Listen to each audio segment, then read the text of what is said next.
Death. It's a scary thing. But ultimately, everyone's going to die someday. As harsh as that sounds, it's going to happen. Why would you spend the last weeks of your life suffering in agonizing pain? Why put your family through that? My opponent says that physician-assisted suicide is murder, but we disagree. Physician-assisted suicide is 100% consensual because the aid is provided by the doctor. The doctor cannot force the patient to take it, nor can they force the patient to eat or drink. The definition of physician-assisted suicide is suicide by a patient facilitated by, or as by drug prescription, by a lethal dosage provided by a physician aware of the patient's intent. Therefore, at the end of the day, physician-assisted suicide is 100% consensual. My opponent also says that assisted suicide is morally wrong, but we disagree. Assisted suicide is between the doctor and the patient. At the end of the day, everyone has different morals. Who are we to judge someone seeking relief and peace after all the pain? Because the majority of U.S. doctors favor aid in dying, backing the rights of patients with an incurable illness to seek a dignified death, according to a survey of more than 21,000 doctors released by Medscape. If most doctors, the people who would be providing the aid, say that it's morally acceptable, then why would we question their expert stance?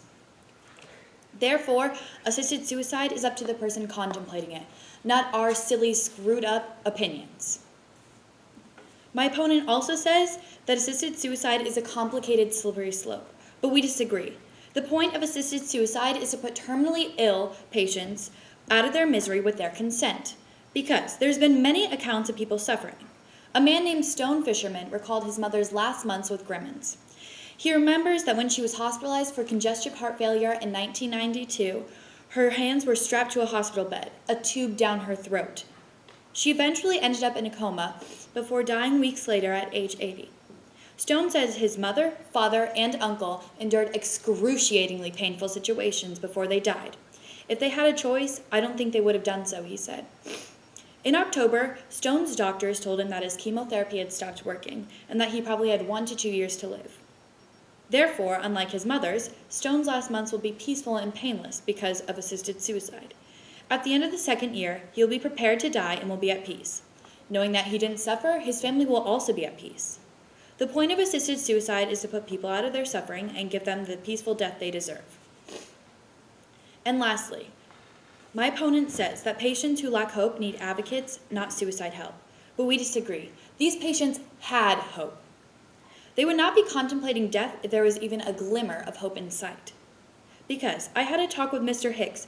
During the conversation, he revealed that his father had died last November with a terminal sickness called Lewy body syndrome. Lewy body syndrome symptoms can closely resemble other more commonly known diseases like Parkinson's and Alzheimer's. His father started getting really bad, so they moved him to a hospital. After they saw he wasn't comfortable, he was moved to hospice. After a couple of weeks, it got worse, so they were forced to move him back to the hospital. He saw that there was no hope, so after a couple of weeks, he started refusing his food, drink, and medicine. It was a gruesome 2.5 weeks until he finally passed away. We asked Mr. Hicks what effect that had on his family. He said that, of course, everyone was upset, but that's what his father wanted. His father did not use physician-assisted suicide, but Mr. Hicks said that that would have been a lot better for everyone. Therefore, as you can see, there is no hope for someone with a disease like Mr. Hicks' father, and there is no cure for it. So instead of making him suffer, they made the brave decision to end his life. Thank you.